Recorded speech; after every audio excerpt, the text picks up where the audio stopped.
There are few people in television history who are as widely maligned as the person we're going to be talking about today. There is a level of hate so deep for this man who is incredibly evil that almost seems universal. But because of that, he also happens to be one of my favorite characters in Naruto. That's right, ladies and gentlemen, today we are talking about Danzo Shimura, also known as the Shinobi of Darkness. Before we get to talking about arguably the most evil man in anime history, guys, for me, please like this video, subscribe to the page, and hit that noti bell. Also guys, quick heads up, I don't know if you've noticed yet, but my page now has a join button, which means that you guys can become members of the Weeb Alliance here on YouTube. But why would you do that? Well, one, you get access to great emotes and it supports me. But two, I'm gonna be trying to post 2 to 3 extra videos a month for member only access. These videos will be anything from vlogs of me and my girlfriend going to Hawaii, or story times, or let's play series. So if you guys are interested in more NZ Hammer 23 content, go ahead and click that join button. But since we're talking about members, guys, I want to take an opportunity to shout out the Jonin who have already joined up. That would be Mr. Bomber Holmes,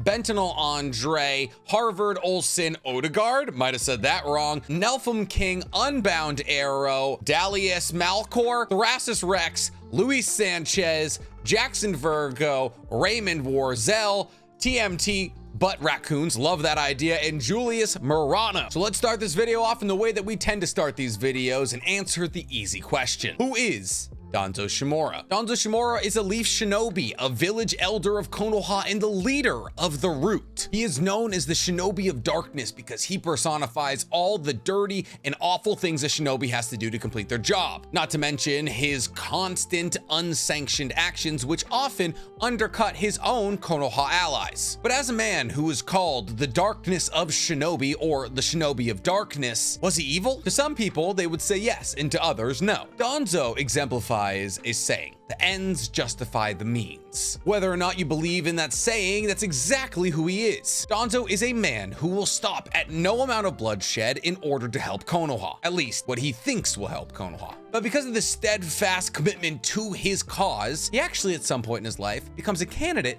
to be the 6th Hokage. That is until he's murdered by Sasuke. That's still a long way away. Let's get into Danzo's backstory. Danzo was born in Konoha, into the Shimura clan. And if the Uchiha and the Senju are yin and yang of each other, so are the Sarutobi and the Shimura. Not because they were warring, they never were, but because both the Sarutobi and the Shimura were one of the first clans to join the newly forming Konoha. And both clans were incredibly well known. The Shimura clan actually had so much notoriety during the Warring States period that Madara was surprised when they joined up with Konoha. He figured a clan with such great renown wouldn't need to join a shinobi village, but he was excited because they represented additional strength for Konoha. And Danzo is old as Hiruzen, which means he wasn't there during the founding of the village, but he was there during the building of the village. In fact, Danzo was one of the first students to graduate from the ninja academy that Tobirama built. Danzo more or less represented the first generation of shinobi to be born into Konoha. And right alongside him, through his school days and into his genin days, was Hiruzen. And this wouldn't be Naruto if they weren't rivals in everything they did. They were both talented and came from clans of renown in the founding of Konoha. And while Danzo and Hiruzen were friends, Danzo had a thirst for power that Hiruzen wasn't fully aware of. And this started when he saw Hashirama in battle. Essentially by accident, Danzo saw Hashirama in battle and he saw him use his wood ninjutsu release. This opened Danzo's eyes to what massive power was. But just because Danzo had seen power didn't mean he had obtained it. Danzo was a participant in the First Great Ninja War. In fact, he was on Tobirama's escort team, which was kind of stacked. Like, Tobirama had his team, which was him, Hiruzen, and the 2 village elders, you know, Hamura and Kohoro, who we're gonna cover at one point. But on top of that, he had Kagami Uchiha, who was Shisui's grandfather, who was said to have better abilities than Shisui, Danzo, and Torifu Akamichi, which kind of goes to show how terrifying Kinkaku and Ginkaku were, because when this team got surrounded by the Kinkaku squad from the hidden cloud, they said, we're gonna have to sacrifice somebody so the rest of the team can get away. I have trouble believing that, because with that team, you could have overthrown a nation. But they started looking for volunteers. And Danzo, always wanting to be a hero, tried to find courage in his heart to say he was gonna be the volunteer. But before he could say anything, not that he was going to, he's kind of a bitch. Hiruzen stepped up and offered himself. Danzo was mad at himself that Hiruzen, his rival, was able to muster the the courage when he wasn't, but at the same time he was relieved. Because if Danzo is one thing, it's persistent about staying alive. But here's the thing. Tobirama wasn't asking to see who was actually gonna be the volunteer. Tobirama was asking to see who he would appoint to be the next Hokage. That being said, if Kagami Uchiha had stepped up, I doubt he would have disagreed. But regardless, Tobirama then volunteers himself as the decoy and says, Hiruzen, you will be my replacement as Hokage. The team then manages to escape at the cost of Tobirama's life. But believe it or not, Danzo, not happy about this, because now his rival has beaten him to the thing he wanted more than anything,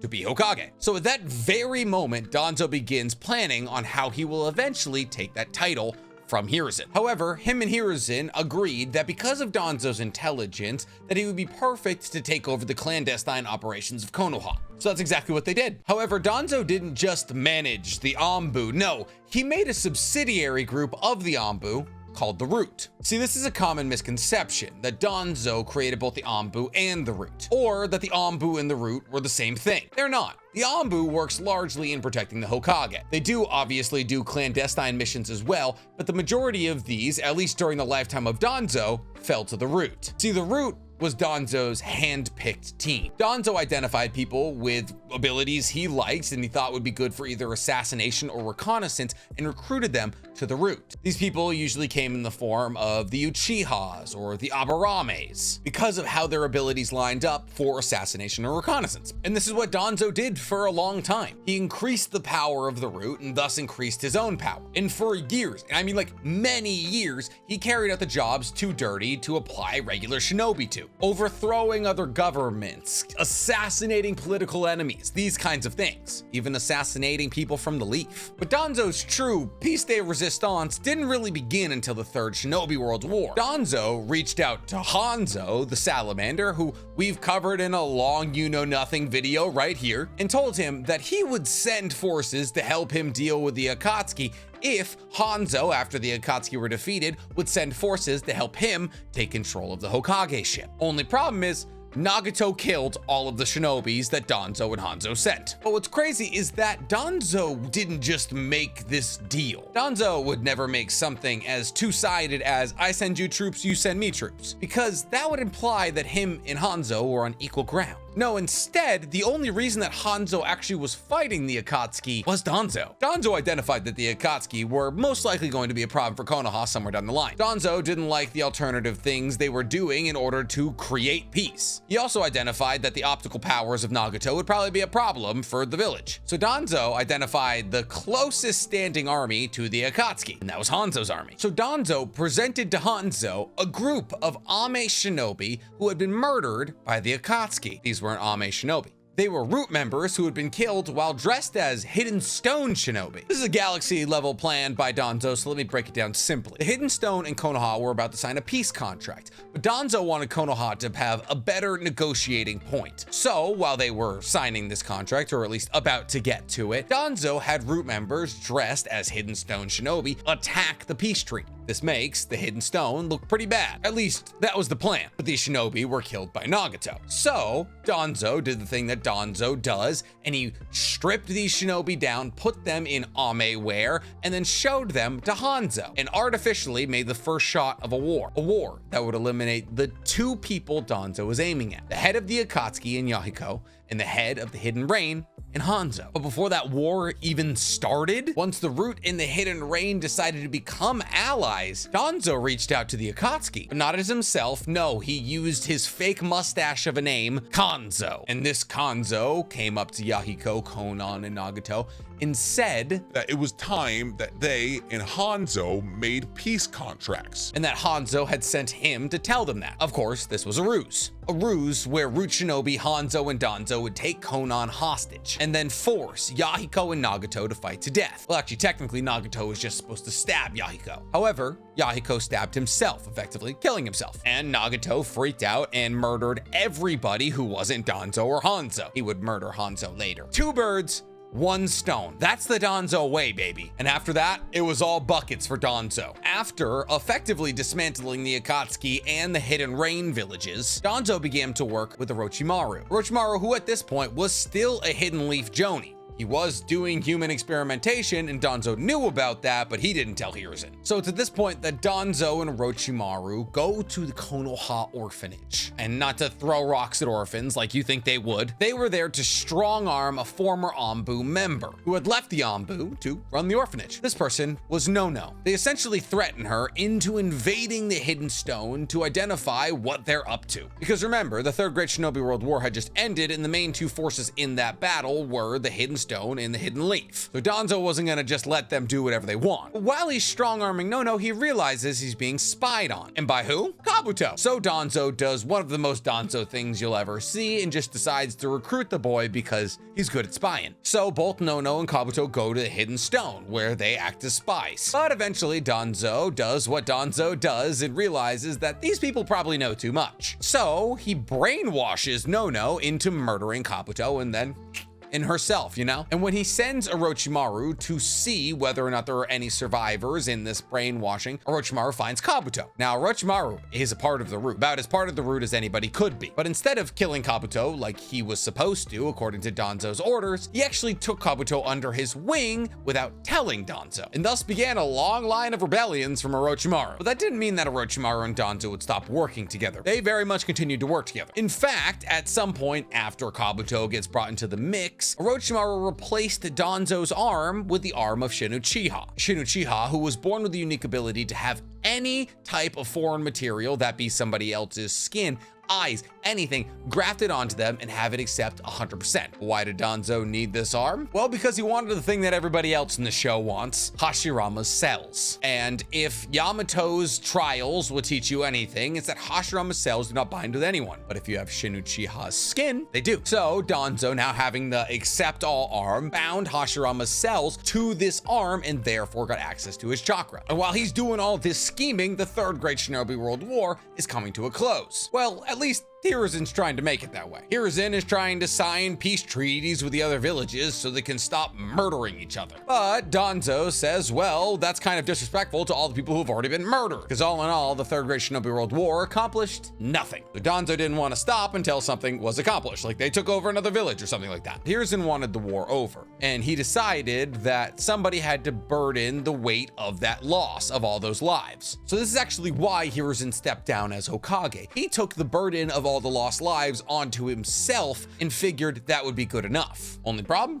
That left the Hokage ship open. And you know who wanted to get their foot in that door? Danzo. But Danzo didn't want to get his own foot in that door. He was too old and too good at clandestine operations. Danzo had a champion, and that champion was Orochimaru. Danzo got on a soapbox for Orochimaru and said he was the only true choice to be the fourth Hokage. He was a war hero of the Second Great Shinobi World War, very active in the third as well. He had even been trained by Hiruzen. And while this was once something that Hiruzen very much wanted, to see Orochimaru as Hokage, Hiruzen was the person who spoke out against it. Hiruzen said that Orochimaru's grown power hungry and shows signs of sinister intent, which for the first time in Hiruzen's awful life was actually correct. So Minato was unanimously decided to be the fourth Hokage because he had a run-on-site order in the Third Great Shinobi World War. The only person who didn't vote for Minato was, you guessed it, Danzo, who believed that Hiruzen's soft-hearted ideology of guiding Konoha into an era of peace would actually destroy Konoha. Having effectively lost his plea to make Orochimaru and therefore kind of himself Hokage, he kind of retreated into himself for a little bit. That was until he got another moment to shine. Danzo, when he wasn't actively trying to cause conflicts in other countries, was an elder for Konoha, and therefore all important decisions were run past him. So when Naruto was bored and Kurama started rampaging across Konoha,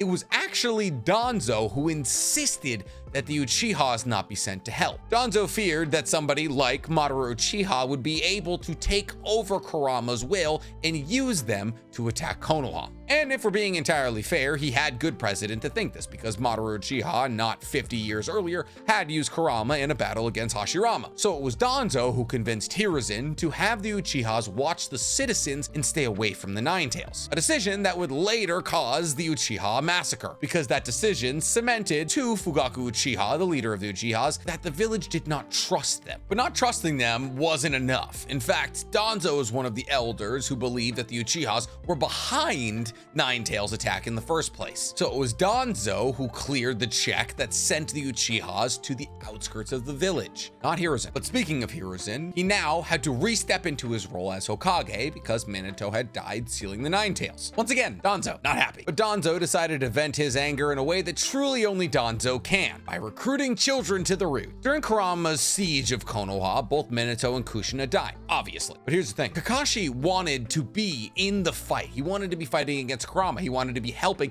his sensei and his wife. But all children in Genin were forced to stay away from Kurama, something that Kakashi resented very much because he believes he could have saved Minato's life. So Danzo, identifying that this child now has angst and anger towards the village, he said that it was Hiruzen who decided that the children shouldn't be able to fight Kurama and that he was staunchly opposed to it, effectively taking Kakashi's side. It's at this point that Danzo decides to recruit Kakashi to the route, to which an emotional Kakashi agrees. But this wasn't just any old assignment to the route. No, Danzo wanted Kakashi to spy on Hiruzen, a decision that Danzo would later regret. Because after he puts Kakashi on spy detail, he realizes that Hiruzen's overly passive nature is enough, and he's like, I'm gonna kill him. So Danzo sends several spies to assassinate Hiruzen. Well, the problem is Kakashi is tapped into all of this, and he warns Hiruzen of these assassination attempts. So Hiruzen lives. But surely now Danzo is screwed, right? He just got caught trying to assassinate the Hokage. But Hiruzen kind of lives up to his name and forgives Danzo as long as he promises to protect the leaf until the day he dies. It's at this point that Danzo does the natural human thing to somebody who just spared your life and says, that nice streak you got will get you killed one day. Just say thank you and move on. And to a small degree, he kind of did. To this point that he met with Orochimaru and told him that they shouldn't meet anymore, otherwise Hiruzen will get suspicious. So Orochimaru slaps some Sharingan in his Shin Uchiha arm and they agree not to see each other anymore. It's very emotional. You hate to see lovers break up. And honestly, that was probably for the best because a couple months later, Hiruzen stumbles upon Orochimaru's lab. And just like he did with Danzo, he lets Orochimaru go. So Orochimaru leaves Konoha. But Danzo knows where he's going. He knows that Orochimaru is gonna go to the hideout that they both share with the Iburi clan.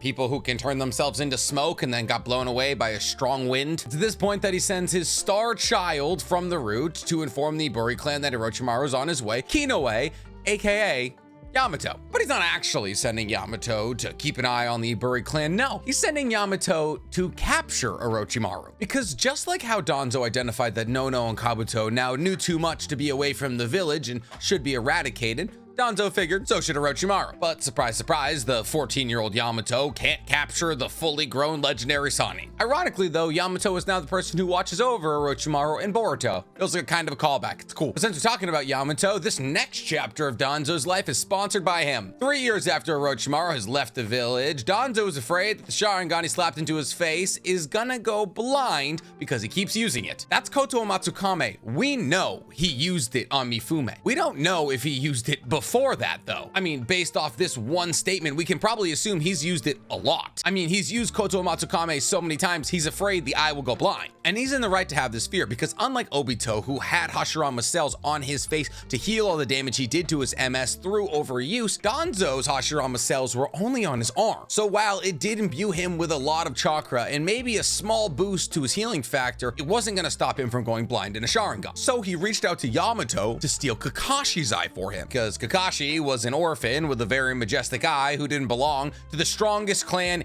in the village that would wipe him out if he tried to take one of their eyes. Kakashi was the perfect target. But Yamato decided to not steal Kakashi's eye and in fact returned back to Danzo and was like, I didn't want to do it. Yamato essentially says that he doesn't think they should be attacking their own allies, to which Danzo replies, The only allies of the route are members of the route. It's at this point that he uses his Sharingan to paralyze Yamato and has two people come and activate his curse seal that Orochimaru put on him. However, Kakashi breaks in to save Yamato's life, and as him and Kakashi begin to retreat, Danzo and a couple of root members kind of get their cornered. And since Yamato is technically still under the tutelage of Danzo, and that Kakashi had trespassed in root territory, Danzo had the right to kill them. And as he's about to do so, Hiruzen kicks in the door and says that he's the one who sent Kakashi. Danzo pleaded with Hiruzen and said, please, The village needs his wood release. So Hiruzen promised to keep Yamato around as a shinobi, but a shinobi that would no longer be under Danzo. Ironically though, Kakashi stayed in the Anbu, and even though Yamato was released from the root, he still had his curse seal, meaning Danzo still pretty much had control over it. Smash cut to 3 years after this, Konoha and the Land of Woods are coming to a potential peace treaty, and as a sign of respect to each other, they're supposed to give each other scrolls. I don't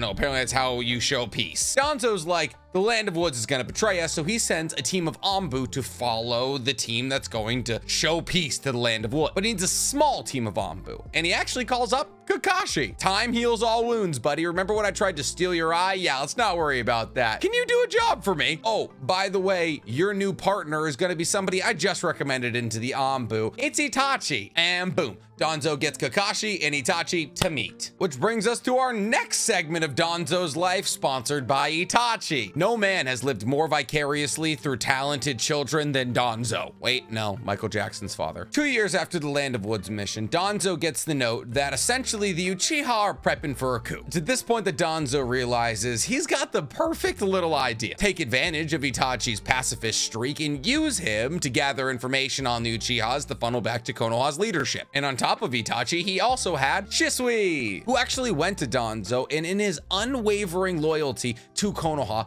stated that he wanted to use Koto Matsukame on his clan leader Fugaku in order to stop the coup. I'm just realizing that obviously Danzo wasn't using Koto yet. He didn't have the eyeball. So he was just using a regular Sharingan to use Genjutsu and things like that, and that's why he was afraid of the overuse. So we're right. He did only use Koto on Mifume. I'm human too. Danzo has a streak of not trusting what Uchihas say. The same way he didn't trust what the Uchihas said when they said they weren't the ones controlling the Nine Tails. The same way he didn't trust Fugaku when he said he wanted to help the village from the Nine Tails. So Danzo said, if you want something done right, you do it yourself. Because he figured that Shisui was going to use Koto Matsukame on Fugaku like he said, but he was going to manipulate Fugaku into something more sinister or just different. So instead of taking that chance, he called Shisui to his, I guess, shady alley one night to talk about the plan. And it's at this point that he used his favorite member of the root, Yoji Aburame, to paralyze and poison Shisui. And while Shisui stood there paralyzed and poisoned,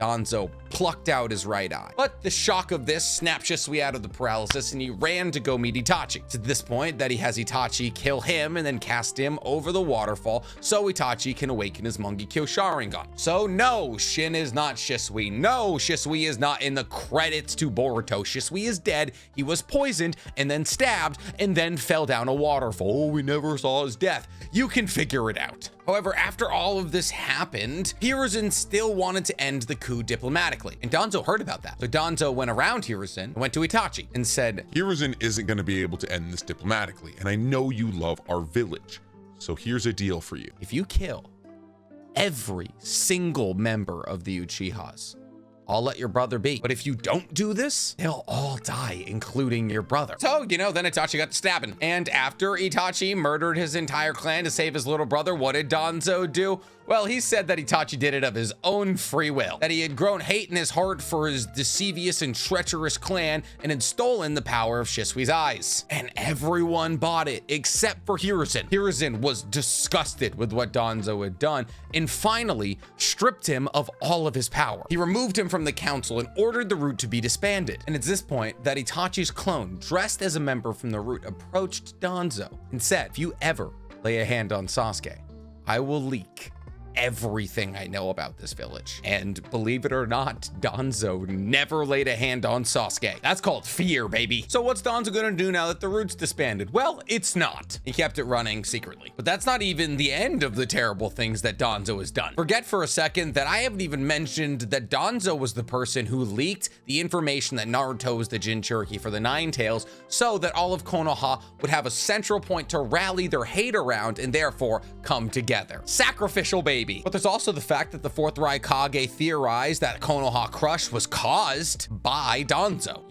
When Orochimaru and the Sand Village 3 pull up and destroy Konoha? Yeah, the fourth Raikage theorized that this was a plan that Danzo had with the Akatsuki in order to dispose of the fourth Kazekage in Hiruzen. 2 for 2. 2 birds, 1 stone. You're seeing the thread here. But whether or not that was Danzo's plan, After seeing Hiruzen use the Reaper Detsuo, which I just explained in full detail in this video right here, Danzo decided he never wanted to be put in that situation ever. So he found his next groomed favorite, Sai, and taught him very powerful Fuinjutsu. Fuinjutsu is sealing techniques, cause Danzo never wanted to have to give his own life in order to stop somebody, therefore he needed somebody near him to seal potentially stronger targets. And then that's it. That's the end of the Danzo lineage. Psych! So now Hiruzen's dead. Now there's an opening at the Hokage spot, but Orochimaru is not going to get the spot because, well, he just killed Hiruzen. So in comes Tsunade because Jiraiya said no for the third time. Yeah, that's right. Jiraiya was asked to be Hokage 3 separate times. Said no every time. If he had survived the pain fight, he probably would have been asked a 4th time. And Tsunade is Hokage for a little while until the pain assault happens and she's trying to heal the whole village, depletes all her chakra, goes into a coma. Well, we can't have a Hokage in a coma. What if she never wakes up? So let's get a new Hokage. Guess who's still around? And everybody who ever opposed him are all dead or in a coma. Danzo. So he gets to be a 6th Hokage candidate. And boy, oh boy, does he just get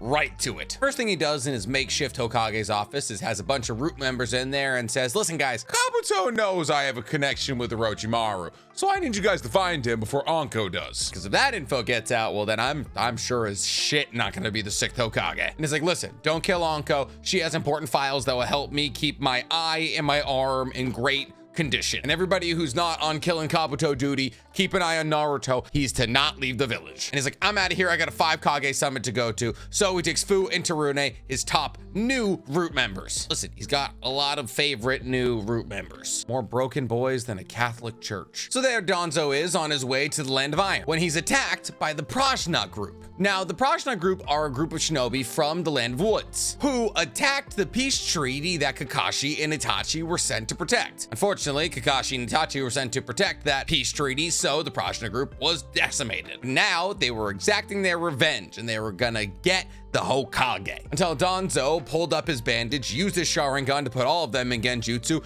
and then used Vacuum Seal Palm to kill every single one of them. And then eventually Danzo makes it to the Land of Iron, where him and the 5 Kage sit down. Danzo lays out the reality of the Akatsuki to them. That Madara is in charge, the Akatsuki are trying to pull out the tail beast from all Jinchuriki, and that people can have complete mastery over their tail beast. It's at this point that Danzo does something that seals his fate forever. Danzo uses Koto Matsukame on Mifune. Mifune, the leader of the Land of Iron, the leader of the samurai. See, Mifune in this meeting was the neutral party and therefore an impartial vote. But Danzo knew that if he could sway him using Koto, that would make everybody else rally in that direction. So, using Koto Matsukame, Danzo has Mifune say that as the neutral party, I believe we should create an allied shinobi forces. And because Danzo has the only Jinchuriki left, he should be in charge of it. But Ao, the assistant to the Mizo Kage, was there. And Ao, unbeknownst to Danzo, had a Byakugan. So Ao uses the Byakugan to see if Mifune is under Genjutsu, and lo and behold, his chakra network is all wiggity woggity. To this point that Ao demands Danzo reveal his right eye. And Ao reveals to the other Kage that Mifune is under a Genjutsu so powerful he doesn't even know he's under it. But before they can do anything about that, White Zetsu crashes the party. And Sasuke begins his tirade looking to murder Danzo, who he knows is responsible for what Itachi did. Sasuke then goes on to get his ass kicked by every single one of the 5 Kage and getting saved by either White Zetsu or Obito every single time. And Danzo uses this as an opportunity to slip out until Sasuke catches up with him on Samurai Bridge, where Danzo reveals to Sasuke that he has 10 Sharingan in his right arm. And because he has both Ashura's chakra in Hashirama's cell and Indra's chakra in the Sharingan, he's able to activate each of these eyes for Izanagi for 1 minute each, longer than your average Uchiha member could. And if you want to know what Izanagi is, I covered it in depth right about here. But essentially,